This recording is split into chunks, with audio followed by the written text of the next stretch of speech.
Hi guys, thank you for joining me on another fragrance video. In this video I'm going to revisit something that I looked at a few years ago. It's the fragrance you see in front of you. It is Salvatore Ferragamo F Black, or Pour Homme F Black to give it its proper name. Now, I did a video on this back in 2017, so quite some time ago, in which I compared it, because it has some slight similarities and they are slight. And over time I've started to think they're slighter than I did before. There are some slight similarities to Yves Saint Laurent's, the one that the name has currently escaped me, La Nuit de l'Homme. How I forgot the name of that, given that it's been mentioned in this community so much is bonkers, but there you go. But what I want to do in this video is just look at this fragrance in isolation. So it's not a comparison, it's just to give you the details of this fragrance, because it is quite a cheap one, it's one you can get there, and it is a fragrance that really works, but won't appeal to everybody.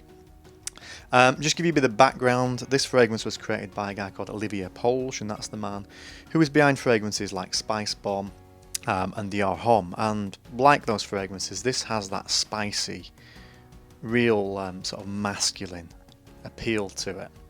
In fact, it's quite super masculine. You could even say that this fragrance is aggressive. It's a real alpha male fragrance. Again, just give you a sort of further breakdown. The top notes of this are lavender and apple.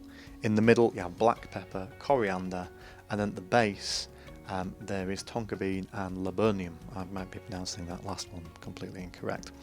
The key things with this is the black pepper and the tonka bean, with the lavender sort of, even that's the top end, sort of giving it a sort of softer edge.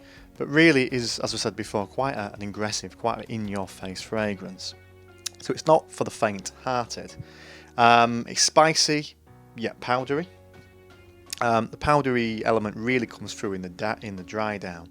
Got to be honest, it is quite synthetic. You know, but what do you expect? I mean, this fragrance costs about 20-25 quid, so it is somewhat chemical laden. As much as designer fragrances are all pretty much chemical laden, you do sense it quite a lot in this.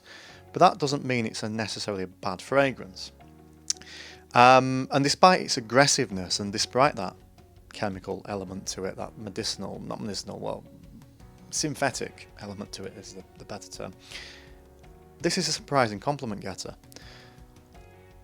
It is quite polarising though, so if you expect to get comments off everybody, that's not going to happen. You are going to get people who are not going to like this fragrance on you when it's wafting around in the air, but you are going to get comments from people, sometimes quite surprisingly, will tell you how great this smells and ask you what it is, and they'll think it smells, even though, as I say, it's synthetic, they will think it smells quite expensive, because not everybody's nose is attuned to the synthetic elements in fragrances. I think really you've got to be smelling fragrances for quite some time before you pick up on them in certain circumstances. Somebody who's not fully au fait with fragrances, this will smell very much like a man in a suit, aggressive sort of CEO, the boss type of fragrance, and that's what makes it very good in the colder weather, because it will really cut through that cold air. Wouldn't wear it in summer; it would be quite cloying.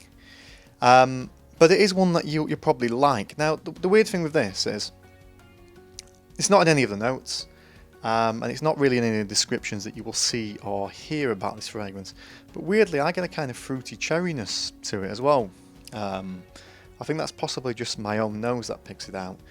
But that's just sort of in the middle around this sort of aggressive, push-forward fragrance that overwhelms.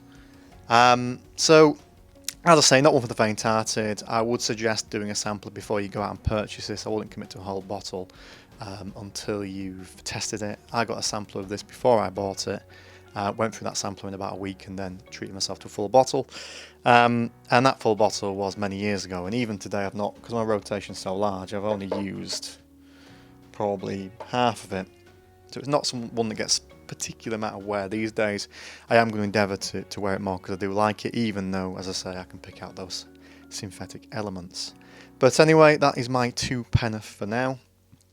Please do look out for my other fragrance videos. Please, if you can, look back for the old ones as well. Changing opinions on some of them, because some of those videos were made some years ago, but if you do want to check them out, my opinions are as honest as can be at the time that they were made.